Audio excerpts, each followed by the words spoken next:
Bonjour, au menu la nouvelle Upsilon en vidéo, la Maroc autour du monde et la sortie du film sur Sénat.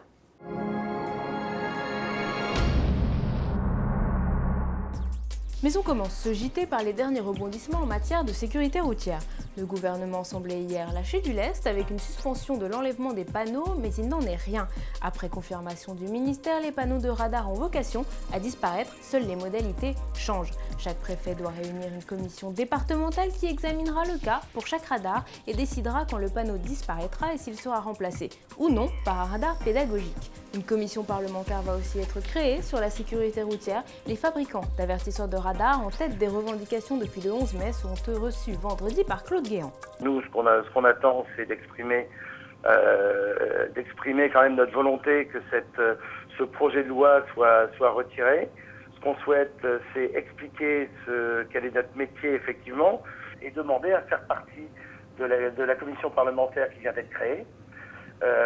De manière à travailler avec les responsables de la sécurité routière pour rendre effectivement la route plus sûre et expliquer que nos boîtiers peuvent y participer. La mobilisation du 2 juin appelant les usagers à manifester est-elle maintenue ? Lancia présente la nouvelle Upsilon en vidéo. Cette 4e génération de la compacte sera commercialisée en France le 23 juin à partir de 12 500 €. 3 motorisations sont disponibles. La nouvelle Upsilon embarquera le classique bloc essence 1,2 litre de 69 chevaux du groupe Fiat équipé du système Start & Stop. Elle sera surtout le second modèle du groupe à disposer du nouveau moteur Twinair 0,9 litre de 85 chevaux déjà vu sur la Fiat 500 et qui bénéficie de 400 € de bonus.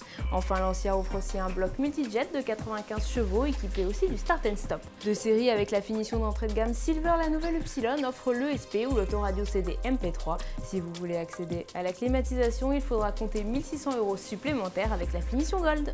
Allez, on passe à la taille au-dessus avec la Maroc. Le SUV de Volkswagen, premier du genre pour le constructeur allemand, est engagé depuis la mi-avril dans un tour du monde. Baptisé Move the World, cette épopée rassemble une dizaine de bénévoles qui veulent sensibiliser les citoyens du monde entier et récolter des fonds pour lutter contre le sida.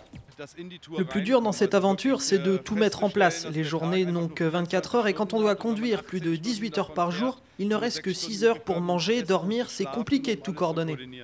Au total, Joachim Franz, son équipe et leurs 5 Amarok traverseront 50 pays pour 65 000 km parcourus. Pour en savoir plus sur leur périple soutenu par Volkswagen, direction leur site internet à l'adresse ci-dessous.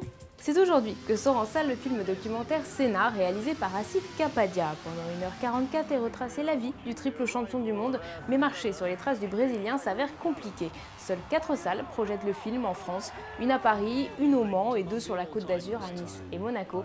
Dommage pour ce seigneur de la Formule 1 et pour ses fans. Allez, à demain sur autoplus.fr.